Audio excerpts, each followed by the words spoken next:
आज आम यह भिडियो सप्तम श्रेणी दि सरस्वती इंग्लिश वर्कबुक बहिर यूनिट 3 टी करबा। प्रथमे देइछि इंग्लिश रा ट्रांसलेशन करिया पई क नंबरटी देइछि गत वर्ष कोठा घरटी निर्मित होइथिला।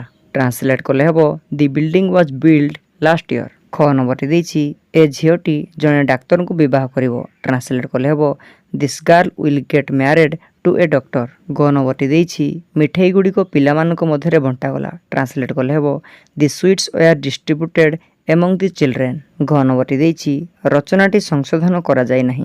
ट्रांसलेट कले हबो दि एसे हैज नॉट बीन करेक्टेड। ओ नंबरटी देइछि आम राजधानी रे प्रधानमंत्री को स्वागत दिया गला।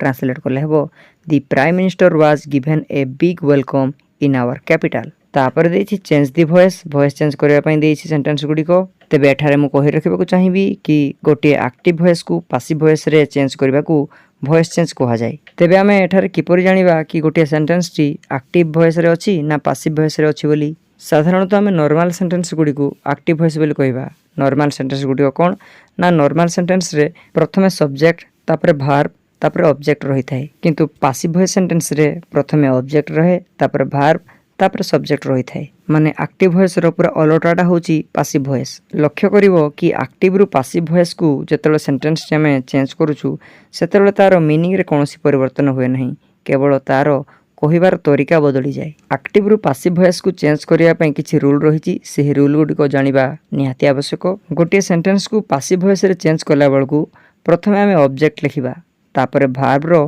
थर्ड फॉर्म लिखिबा, तापरे सब्जेक्ट लिखिबा। जदि सेंटेंस टी प्रेजेंट टेंस रे होई थाए तेबे पैसिव वॉइस रे चेंज कला बेलकू निम्नलिखित रूल गुडी को लागू हुए। जदि सेंटेंस टी प्रेजेंट सिंपल होई थाए एवं सेथिरे डू किबा डज रही थाए तेबे डू आउ डज परिवर्ते आमे इज आम आर यूज करिबा।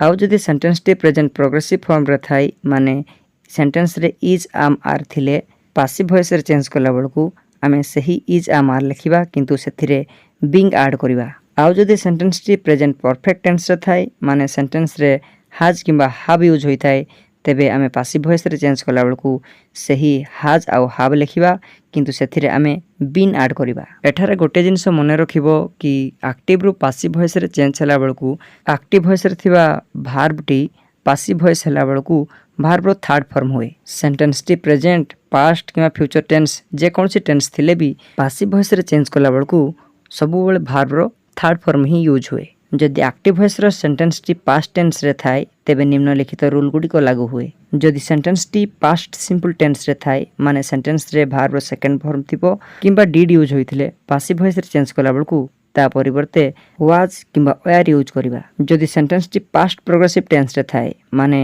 सेंटेंस रे जदि वाज वेयर यूज होइथाए तेबे पैसिव वॉइस रे चेंज कला बेलकू आमे वाज वेयर लिखिबा आउ ता सहित बीइंग ऐड करिबा। आउ सेंटेंस टी जदि पास्ट परफेक्ट टेंस रे थाए माने सेंटेंस रे हार्ड यूज होइथिले पैसिव वॉइस रे चेंज कला बेलकू आमे से हार्ड लिखिबा, किंतु ता सहित बीन ऐड करिबा। जदि एक्टिव वॉइस रे थिबा सेंटेंस टी फ्यूचर टेंस होइथाए तेबे पैसिव वॉइस रे चेंज कला बेलकू निम्नलिखित रूल गुडी को लागू हुए। एक्टिव वॉइस रो सेंटेंस रे जदि विल किबा शैल रहिथाए तेबे पैसिव वॉइस रे चेंज कला बेलकू आमे विल शैल लिखिबा, किंतु ता सहित बीइंग ऐड करिबा। आउ एक्टिव वॉइस रो सेंटेंस रे जदि विल हैव किबा शैल हैव थाए तेबे ता परिवर्ते आमे विल हैव बीन बा शैल हैव बीन यूज करिबा।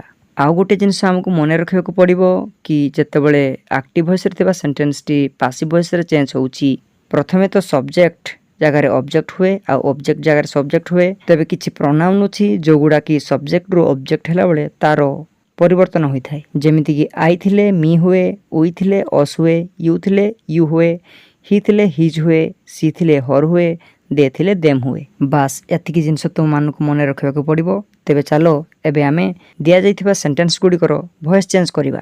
प्रथमे देछि the boy brings his ball. एठारे सेंटेंस टी प्रेजेंट सिंपल रे अछि, तेबे रूल अनुसार जदि आमे सेंटेंस टी पैसिव वॉइस रे चेंज करिबा ऑब्जेक्ट हेबो सब्जेक्ट, सेंटेंस रे ऑब्जेक्ट होची बॉल तेनु करे आमे प्रथमे लिखिबा बॉल। तापर एठारे वर्ब होची ब्रिंग, ब्रिंग रो थर्ड फॉर्म होची ब्रॉट, तेबे वर्ब जगह रे आमे ब्रॉट लिखिबा। आ ऑब्जेक्ट जगह रे कोन लिखिबा ना सब्जेक्ट को लिखिबा। एठारे सब्जेक्ट किए ना दी बॉय।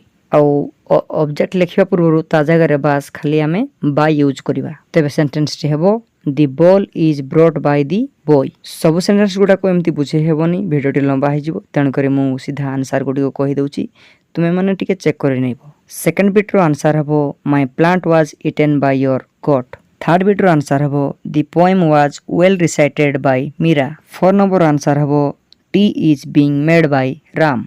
5 नंबर आंसर हम a kite was being made by हर।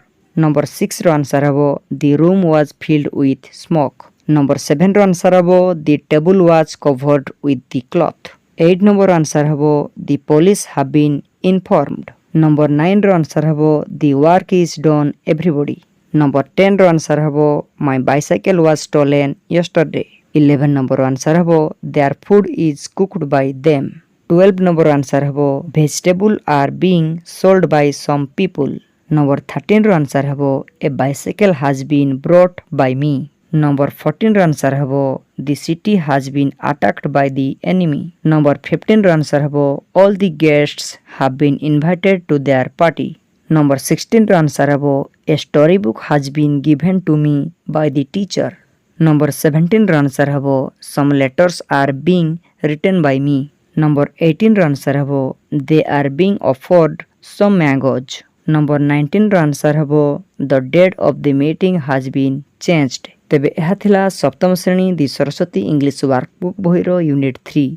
जदि वीडियोटी भल लागिछि तेबे मो चैनल को सब्सक्राइब करंतु। Thank you for watching.